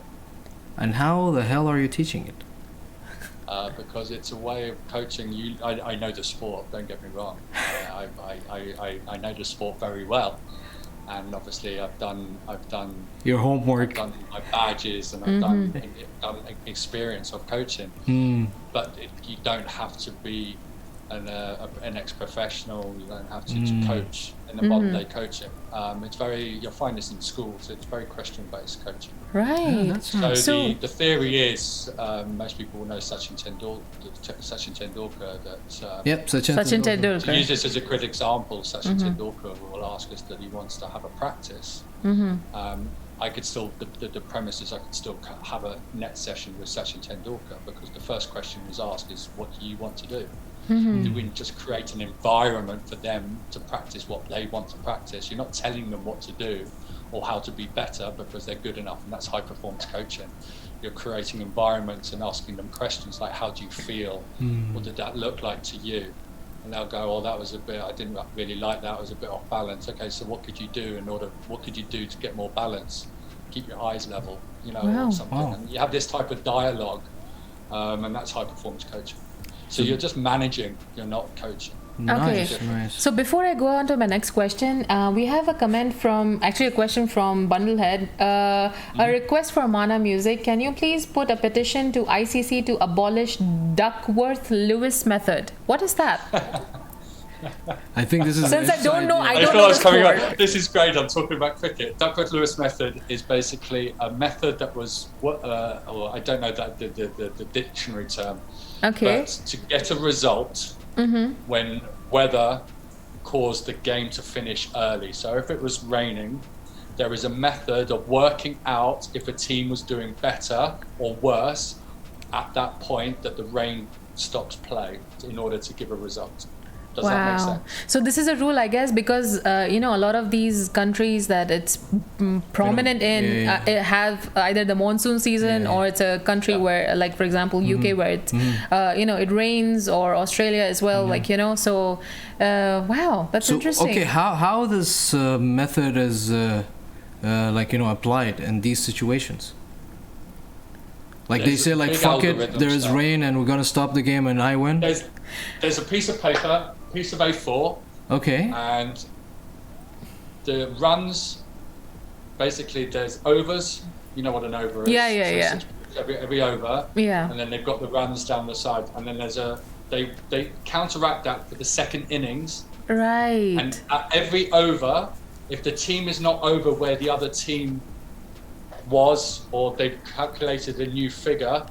So if the second team bats half, they've still got a chance of winning if they were scoring more runs than the other team was. At the beginning. And I'm sure your viewers on Twitch could explain this so much better than me.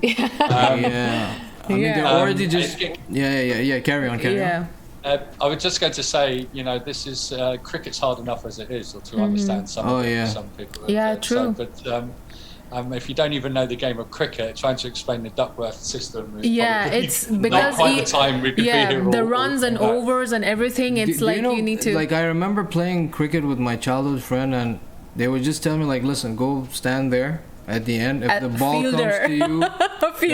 comes to you, just throw it back. Like, I never got to, like, throw the ball or, like, bat, and I'm like, well, we can go play. I hate that game. Sorry to say this. I mean, Tobie, no offense, but I mean, I can't sit through a boring game. The other day, we were sitting somewhere and the match was on TV, and he was telling me, "Can you explain what's going on?" I'm like, "See, dude, you need to. There's a lot that goes behind even before the game starts." Because they take it so seriously, and the game is so chill. Do you know what happens in India when there are serious matches? Everything is shut down. Wow. Like, no one goes to work, no one goes to school. I know there is a religion for Sachin Tendulkar. And, religion? He's like God. Yeah. They'll put his picture, they'll do puja in front of him. Man, this is crazy how a game, I mean, again, no offense to the viewers or whatever, I mean, it's just not my cup of tea, but has huge following.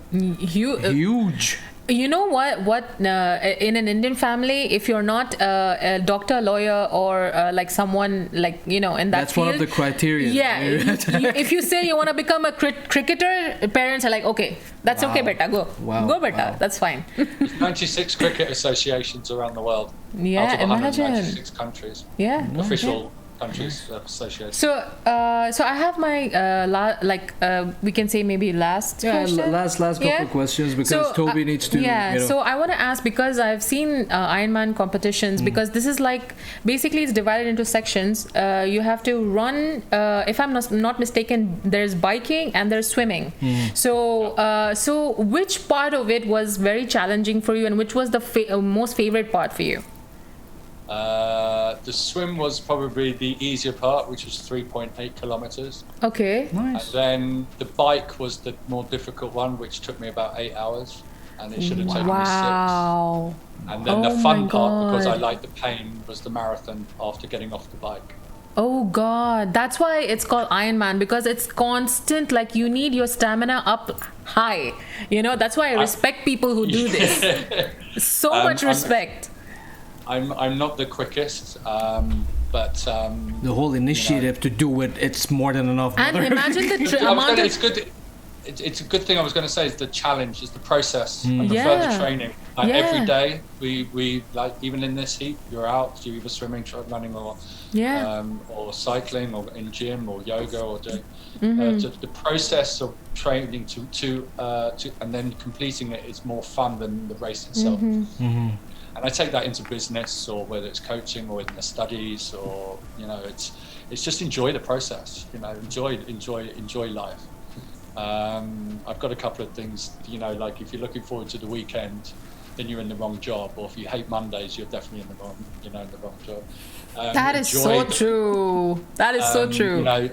Just embrace and make experiences and enjoy processes, and then the journey becomes a lot more fun than becoming into the rat race and just being on this world for the sake of it. Paying bills. Yeah. Paying bills. Exactly. That is such powerful words. Bullet saying something regarding the cricket is like, and if the player loses the match, all of them go to their houses and start throwing stones. Yeah, they will. Leslie, thank you very much for dropping by, man. Take care of yourself, man. Good night. Good night. We're gonna see you on Thursday. Yeah. But again, Tobie, what was the whole all this cricket and all the Ironman challenges and these things, was it something that you had passion for, or it was just something that I was like, what, I'm bored and I want to go do something fun? How was it? I think the masters, completing my masters, I was always told that you could never do a masters without a degree, and I don't have a degree because I dropped out of university and I went to Ibiza with my student loan. And that was in 1994. Sorry, 1990, somewhere around there, can't even think. So I took my student loan and went to Ibiza. I didn't enjoy university, I went through clearing. But I was always told that you could do masters. And I'm very much quite stubborn, and I love the process. I like challenges, I like pushing the limits. And so not only did I want to do the masters because I learnt and I got better at something, it was also to prove to myself that I could have done this when I was in my 20s. As I say, I'm 47, so you can still do whatever you want to do. I don't believe in the word can't as well. The word can't is just not just a word. It's just a bunch of letters that don't mean anything. When it comes to the Ironman, there was just challenges. I don't like watching Netflix. I don't like watching TV. I'd rather do something to learn or be better at something. Wow. So I don't choose TV. I think, I can't sit through a movie. My wife hates me for it, or dislikes me for it. I don't like the word. My wife dislikes me not being able to watch a movie or sit on a beach. I just find it. So I would rather, again, it comes back to making experiences, doing things, challenge yourself. Live a fun and fulfilled life. So. Unfortunately, my father passed away 3 weeks ago, and so sorry to hear that. Our condolences.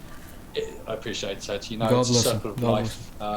We say in England, I don't want a pity party. Right. But the biggest thing I took from that is that we were able to sit there on his last days and just talk about. And he had he was a travelled person, you know, fought in the war, and Wow. he was a tour operator and spoke 6 languages, and he was telling me all these stories that I really know, and I realised that, you know, I need to make more, and so that when I'm on my deathbed, that I have our kids, that I can give them stories and experiences and go, do you know what, I had a good crack at it and I had a good fun, rather than just being. And so that's why I choose not to watch TV, or, you know, I don't drink much now. I don't go to the pub, occasionally, but it is very limited. Wow. Because I'm doing other things. Like, I'd rather be on my bike at 4 in the morning when the sun's coming up in nature than falling in with a headache, you know, from a club. So that's just. But the thing is, I was never like that. I've never always been like that. That's happened in the last 7 years, and life has just become a little bit different and more meaningful, and more purposeful. So everything that you do, I believe you should do with purpose. So we sorry, Tobie, but we have a compliment from one of our viewers for you. I Am Bullet is saying you look 20, Tobie. Long way to go. That's all the workout and all the grind that even he's the putting mental into it. process. That imagine how much evolution you need as a person to go through that phase of having that maturity. That, you know what, now everything needs to stop. I need to get my, as he said, get my shit together. Power of will, man. And Power the of will, exactly. Just, I mean, dude, kudos, It's either like, that or seriously. you're 6 foot under. So it's a choice you have to make. wow, what an outlook to life. Like, I mean, I've already got that inspiration to get back, because I used to train before, then I married this idiot, and then he introduced me to a lot of junk food and shit, and now I'm like, you know. You can't blame me. You came to the wrong place for I need to get my shit together too. Everyone eats junk Plus he's Iranian and his mom's food, and I'm like trapped in middle of, you know. I mean, Tobie, your wife is Arab. You know how tasty is Arabic food as well. And saying no to them is like, you know, I can't. I was staying when I went back to England, before my father passed. God bless him. I stayed with my mother-in-law and my father-in-law in Buckinghamshire. She's Palestinian. Oh, Man. I can imagine. You say no to food, and there's food put in front of you. It's like, you know, eat, here we go. You know, it's disrespectful if you don't eat. You know? Yeah, exactly. So I call it a COVID belly or a stress belly. And I mean, even if you taste it, it's not enough until it is enough according to their level. You know, like you'll be like, okay, just to honor them, you will take one piece. No. You need to clean that plate off. Kudos to you, Tobie, that you actually like put your foot down and like, you know, I mean, I think because of the culture that you born and brought up into, and like, you know, all the trial and errors you went through your journey, you now have like better understanding. And as you said, you don't believe in a word, the word can't, which is that's one of the greatest achievement a human being can actually reach to. True. But like, I'm sure that wasn't your first option to go with. Like, what made you to go to like take those extreme measurements, as in like changing your whole life completely? I'd be 6 foot under. I mean, all of us are that's the level of partying that one had to, you know, at the time. Okay. So it's, you know, you just drinking and partying for too much, it was going to kill me. I understand. And then you go through that process. And I think a lot of people, you know, in various ways. I mean, my medicine to deal with my stuff younger, you know, was just booze and things. But everyone can use food or sex or chocolate or everyone's got various different things. And I think when you know, a lot of people have issues that just because of whether some people use drugs. I have a philosophy that drugs are not the problem. Alcohol's not the problem. Food is not the problem. You're the problem, and you're using these as medicines. And that is so true. That was a real big eye-opener for me. That is so true. I was able to understand that I was just using whatever. It could have been orange juice, I say chocolate, sex, gambling, whatever vice that people find. True. You have to look in with yourself first and look in the mirror and go, what is it? Or you're the problem, or I recognize whatever the problem is. And the problems are not the drink, drugs, food, or vices. They're just medicines. Right. And I think, that was my experience. And again, I talk from my experience, not from whoever's listening is theirs. So I'm not trying to here to preach to them. No. Or tell them. Yeah. My experience was that I realised that I had to deal with some stuff. Yeah. I was using to partying, and the biggest thing is I got tired of being tired. And that I kept turning right to go there, and I should have been turning left home. You know, it's the old cliche. Yeah.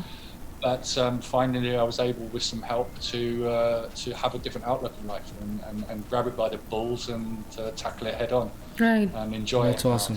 Yeah, I mean, I can relate to that because, like, even with me, whenever I went into a dark space, I used to resort to comfort eating a lot. Yep. So before, I didn't even know. Before I knew I had PCOD, which is polycystic ovarian disease. Before that, I had that phase where whenever I was in a dark space, I used to go to a big mountain of food. Like it was just like shoving feelings down, and that was the way I was going about. So even like breaking that relationship of that substance or that thing that drags you under, and then coming out of it, and that again, it's a whole internal struggle that a person goes through, you know. So I can completely relate to what he's saying, because I mean, I understand it, and one of the biggest issues I have, I'm a huge pessimist. But I cover it up and all in like a laugh at a jokey, like, you know, just joke about it, because anyone, like, I mean, everyone had their own dark times. He's, you know, if I have to give a metaphor, he's like, you know, Lord of the Rings, that King Solomon, he's that person. He's so dark and so like, it's so difficult to sometimes, like, you know, counteract that with positivity and like be all cheery around him sometimes, but I try. Man, it's all good. I mean, we're all happy. We're like, you know, like, you know, we're, as long as you tell yourself, I mean, correct me if I'm wrong, Tobie, like, your body hears you. So as long as if you just keep giving negativity to it, it's going to be negative all the time. If you keep on like laughing, you're going to have like, you know, you're going to change your own mood, you know? Am I saying the correct thing? Yeah, that's also, there's a couple of things that are power of words as well, like just saying that changing hate to dislike, changing jealous to envious. You know, not having these little words. It's all the small little things you can do to be positive. And mirror imaging people. So when they're happy, image, or try walking down the street and just smile at someone when you're feeling sad or something. You'll be surprised about that the is power so true. Of just someone smiling back at you, and things like this. Just things that I've just seen in the past, and trying little things I just try myself.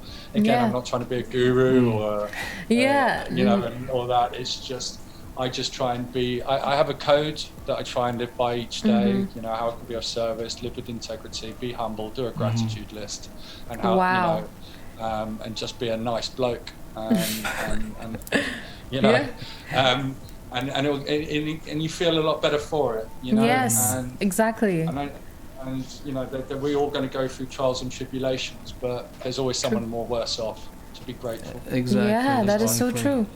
I mean, these are very valuable words that, you know, everyone should live by, and it will make such a huge difference, because it can be, you know, day and night with someone's life when they inculcate all these principles, you know. And you know, Knox is saying 40 is the new 20. So hopefully I'll be saying that in 3 years' time when we're 50. But, yeah, for sure. Yeah, man. I can't believe I'm so old, but Man, Tobie, I mean, because you need to leave, we're cutting it this short, but like, I mean, with a person like him, I can do another 10 minutes. I'm more than happy. We have that 10 minutes. So that's why I was like, you know, I wanted to give you the red carpet. Like, I mean, he's a mind that, like, he has a mind that I can like sit for hours and just pick at, like, you know, about his experiences. Other than his like the brand and everything, person, it's just by himself, he is so, like, there's so many layers to Tobie. Like, you know, hopefully this is not the only session that we're having. Maybe we can bring you on again, and we can talk about anything else that is your interest. I mean, feel free. This platform is for the guests. Whenever you would like to come on, we would like to have you again on the show. So Tobie, so like, we are at the end of the show. The red carpet is all yours. So what do you like, where the viewers can find MENA music, and if you can give you know, just let them know where they can find you, or to keep in touch with you guys and get all the updates. Yeah. So first and foremost, I really thank you so much for having me on. It's been a blast. A couple of 2 hours. It's all pleasure. It's all pleasure. Thank you. It's been great just having a chat. It's like the best thing about being humans, isn't it? Just conversing. Exactly. True. And everyone's got a story. And I've learned stuff about you, which has been awesome. So thank you for that. Thank you very much for you, man. People, if they want to get hold of me and ask me any questions, no question is a bad question, a silly question. I'll give you an honest, transparent thought process or opinion or advice. There's no cost to it because I believe in serving musicians. So you can find me you can email me at Tobie at Maana Music. That's MAANA music.com. And then on Facebook, you can message me, Maana Music, Instagram Maana Music. You can also do Tobie Allen, TOBIEALLEN.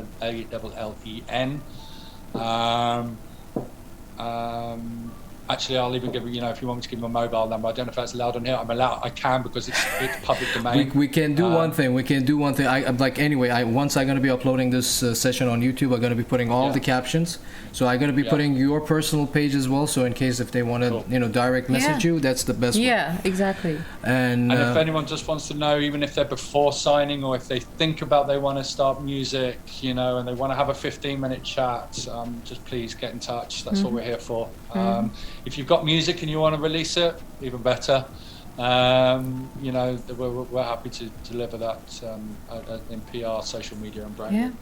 That's amazing, That's Tobie. awesome. Tobie, thank you very much for joining us for this session. And I tell everyone who gives us because time is something, it's a commodity that you can't take back. It's something that's so precious to a person that, you can't get back. So thank you so much for giving us your precious time and all this knowledge and even the tips and tricks that, you've been using for your own company and for the different artists and stuff like that. For your whole lifestyle as well. Yeah, exactly. Even the lifestyle. Yeah. So, I'm going out of this learning so much from him, and my respect for people like this is immense. And really, I'm so glad that souls like him exist in this world. At least someone's trying to make the world a better place little by little. So I'm just huge thank you to you that actually doing this for the artists in this region, which we never had it. Yeah, exactly. So thank you for everything, and thank you for plainly existing in such a awesome manner. Yeah, I'm so glad he's existing. I think Dandivat, is that right? Dandivat. Thandivat? Thank you in Hindi. Oh, Dhanyavad. Yeah. Oh, that's so sweet. Thank you. Dhanyavad as well. Shukran Jazeela. Wow. No, man, all good. All the pleasure is ours, Tobie. So before we close the session, we always raid another streamer. So we got our friend DJ Zags who's streaming American Truck Simulator. So you guys, thank you very much for sticking around with us for this session with our guest Tobie Allen. Thank you to all those who jumped in, guys. Anyone, all the viewers, thank you so much. It was a pleasure. Thanks for the questions. Thank you. Love you all. Respect you all.